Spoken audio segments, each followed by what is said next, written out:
많은 분들이 실비 보험을 가지고는 계세요. 그런데 정작 어떻게 쓰는 건지, 어디까지 되는 건지 정확히 알고 있는 경우는 생각보다 많지 않습니다. 사실 이 안에 잘만 활용하면 꽤 도움이 되는 부분들이 숨어 있거든요. 이걸 알고 쓰느냐 모르고 지나치냐에 따라 내 돈 나가는 차이가 제법 커질 수 있습니다. 그래서 오늘은 많이 가입은 했지만 제대로 보면은 실비보험의 숨겨진 혜택을 하나씩 짚어보려고 합니다.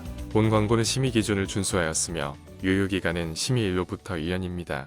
실비보험을 한 문장으로 말하면 이겁니다. 병원에 갔을 때 내가 실제로 낸 돈, 그 중에서 건강보험이 일부 도와주고 남은 금액, 그리고 건강보험이 아예 도와주지 않는 비급여 항목까지 일정 부분을 다시 돌려주는 보험이에요. 그래서 흔히들 제2의 건강보험이다 이런 표현도 쓰죠. 가입자도 정말 많습니다. 대한민국 국민 대부분이 하나쯤은 가지고 있다고 해도 과장이 아닌 정도니까요. 여기까지는 다들 알아요. 그런데 문제는 그 다음이에요.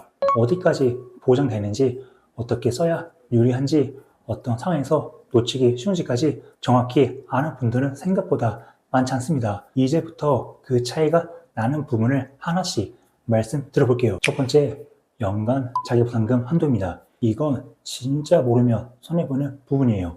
2009년 8월 표준화 이후 가입하신 1, 2, 3세대 실비, 그리고 2021년 6월 이전 가입자분들 기준으로는 내가 부담해야 할 금액이 1년에 200만 원 넘으면 그 초과분은 더 이상 안 갚고 보장해주는 구조입니다. 말이 조금 어려 보이죠? 예를 하나 들어볼게요.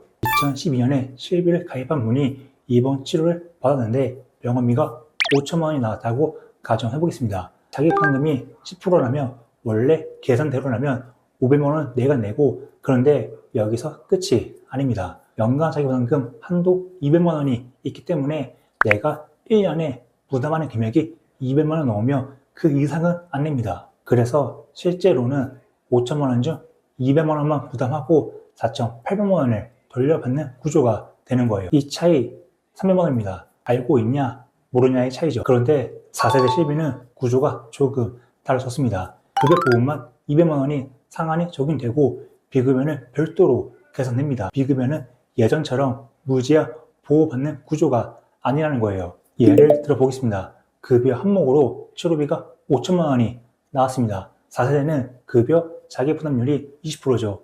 원래대로라면 1천만 원을 내가 내야 합니다. 그런데 급여는 연간 200만 원 한도가 있으니까 결국 200만 원만 부담하고 4,800만 원 돌려받게 됩니다. 급여는 여전히 강력해요.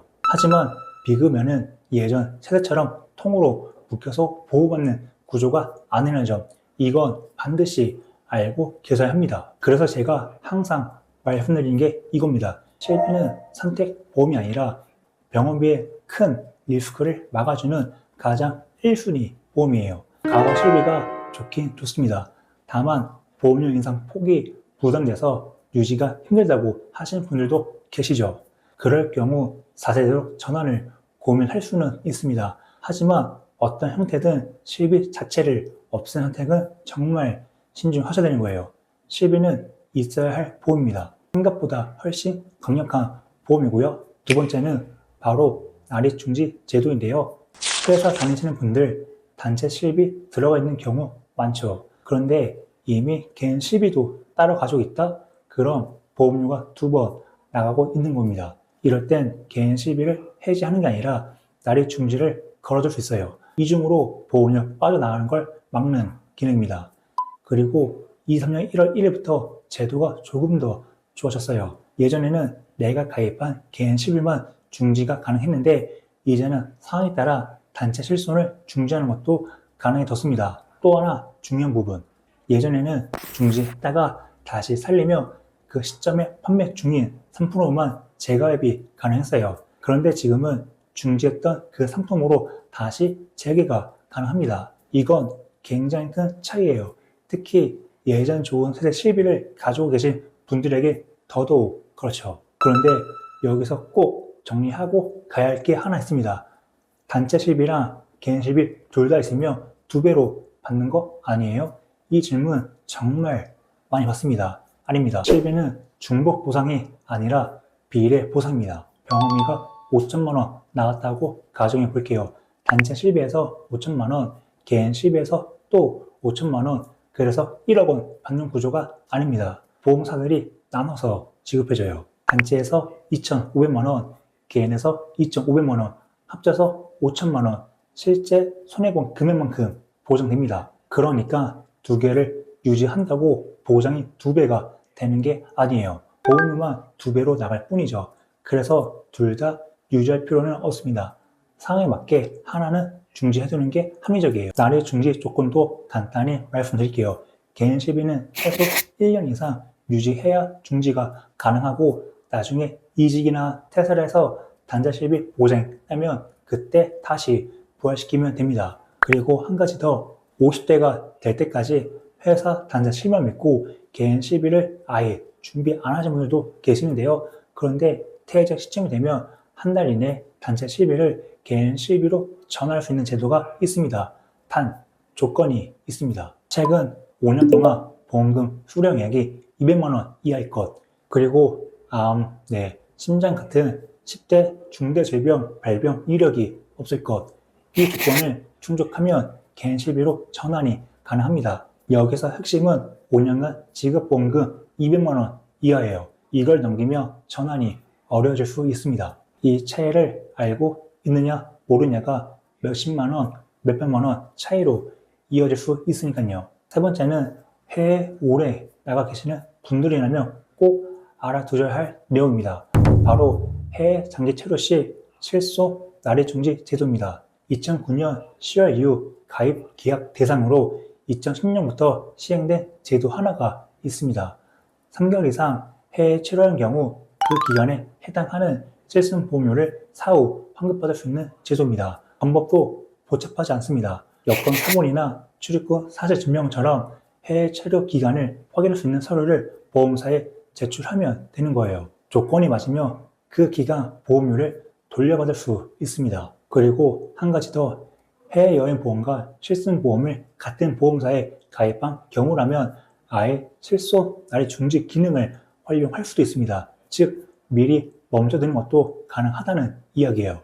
이 제도는 모르면 그냥 지나가고 알면 바로 돈이 되는 정보입니다. 해외에 3개월 이상 다녀오셨다, 혹은 앞으로 예정이 있다, 그냥 넘기지 마시고 반드시 보험사에 확인해보세요. 네 번째는 보험금 청구할 때의 태도입니다. 지금 내 보험 구성이 완벽하다, 앞으로 추가 가입할 계획이 전혀 없다, 이런 분들은 크게 해당이 없을 수 있습니다. 하지만 암보험, 간병인보험, 치매보험, 술비보험처럼 앞으로 준비할 보험이 남아있다면 지금부터 말씀드린 부분은 꼭 알고 계셔야 합니다. 가끔 이런 분들 계세요. 조금만 아파도 병원 가고 치료비 나오면 바로 실비 청구.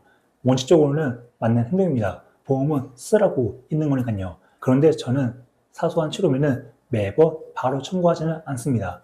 왜냐하면 보험금을 청구하면 청구 이력이 남기 때문이에요. 이 이력은 보험사들끼리 공유되는 시스템을 통해 조회가 가능합니다. 쉽게 말해 내가 어디서 어떤 치료를 받고 보험금을 얼마나 청구했는지가 새로 가입할 때 참고 자료가 된다는 뜻이에요. 예를 들어볼게요. A 보험사에 실비가 있어서 장염, 이염, 도수치료, 비급여 주사치료 등으로 자잘하게 병원을 자주 다녔다고 가정해보겠습니다.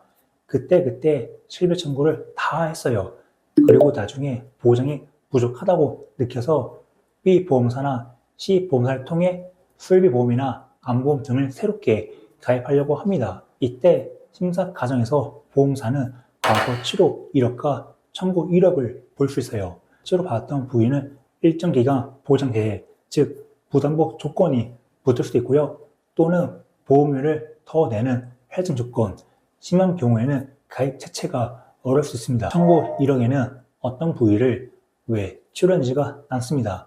그래서 새로 보험 가입을 할 때 그 부위에 대한 추가 설명을 요구받을 수 있고, 결과적으로 후유장애, 술비, 골절 진단비 같은 상해 관련 담보 가입이 제한되거나 보장 금액이 줄어들 수 있습니다. 제가 드리고 싶은 메시지는 단순합니다. 조건 없이 무조건 청구하라는 것도 아니고 무조건 참으라는 것도 아닙니다. 다만 금전적으로 여유가 있는 상황이라면 당장 몇만 원, 몇십만 원 받기 위해 바로 청구하기보다는 진료비 영수증, 세부내역서 같은 서류를 잘 모아두었다가 보험금 청구권이 유효한 3년 이내에 전략적으로 청구하는 방법도 있다는 거예요. 그 사이 무조건 보험을 먼저 준비해 두는 거죠. 지금 받는 돈도 중요하지만 앞으로 가입할 수 있는 조건은 더욱더 중요할 수 있습니다. 여기서 한 가지 꼭 짚고 넘어가야 할 게 있습니다. 가끔 이런 말씀을 하세요. 그럼 병원 갔어도 청구 안 했으면 보험사가 모르겠네요. 청구하는 건 그냥 말 안 해도 되는 거 아니에요? 이건 정말 위험한 생각이에요. 청구를 했느냐 안 했느냐가 핵심이 아닙니다. 고지 대상이 아니냐가 핵심이에요. 보험 가입할 때는 질문서에 해당되는 내용이 있으며 청구 여부와 상관없이 반드시 알려야 합니다. 예를 들면 이런 것들이죠. 최근 3개월 이내 병원 방문, 1년 이내 검사 후 추가 검사나 재검사 여부, 최근 5년 이내 입원이나 수술, 동일 질환으로 7회 이상 치료, 30일 이상 약 처방, 최근 5년 이내 10대 중대질병 진단 또는 치료. 이 질문에 해당되면 실비를 청구했든 안 했든 무조건 고지 대상입니다. 예를 하나 들어볼게요. 고혈압 진단을 받고 30일치 약을 처방받았는데 약을 안 먹고 그냥 버렸습니다. 실비 청구도 안 했어요. 그래도 고지 대상이에요. 왜냐하면 고혈압은 5년 이내 중요한 질환에 해당하고 진단을 받은 사실 자체가 기준이기 때문입니다. 청구 여부는 전혀 중요하지 않아요. 반대로 이런 경우도 있습니다. 4년 전에 허리가 삐끗해서 도수치를 5번 받았습니다. 5년 이내 동일 질환 7회 이상이 아니라면 고지 기준에는 해당되지 않을 수 있어요. 그런데 만약 그 5번 모두 실비 청구를 했다면 보험 심사 과정에서 진단명이 뭐였는지, 언제부터 언제까지였는지 이런 세부 내용을 요구받을 가능성이 높습니다. 그리고 그 결과에 따라 일정 기간 부담보, 보험료 할증, 조건부 승인 이런 불리한 조건이 붙을 수 있습니다. 정리해보면 이겁니다. 고지는 반드시 정확하게 이건 선택이 아니라 의무입니다. 다만 경제적으로 크게 부담되지 않는 소액 치료라면 청구 소멸 시효 3년을 기억해 두고 서류를 잘 보관했다가 전략적으로 청구하는 방법도 있습니다. 보험은 무조건 받는 게 정답도 아니고 무조건 참는 게 정답도 아닙니다. 기준을 알고 움직이는 것, 그게 가장 안전한 거예요. 오늘 말씀드린 내용은 실비를 이미 가지고 계신 분들, 그리고 앞으로 보험을 준비하실 분들이라면 한 번쯤은 꼭 알고 계셔야 할 부분들이에요. 보험은 가입이 끝이 아니라 관리와 전략이 핵심이에요. 저는 단순히 보험료만 비교하지 않습니다. 약간의 디테일, 세대별 차이, 나래중지 기능 여부, 심사에서 분류해줄 수 있는 부분까지 전체를 놓고 판단합니다. 보험 가입이나 리모델링이 고민이 있으시다면 영상에 안내된 방법으로 연락주세요. 지금 내 보험이 제대로 가고 있는지, 어디를 손봐야 하는지 냉정하게 점검해드리겠습니다. 본 광고는 심의 기준을 준수하였으며 유효기간은 심의일로부터 1년입니다.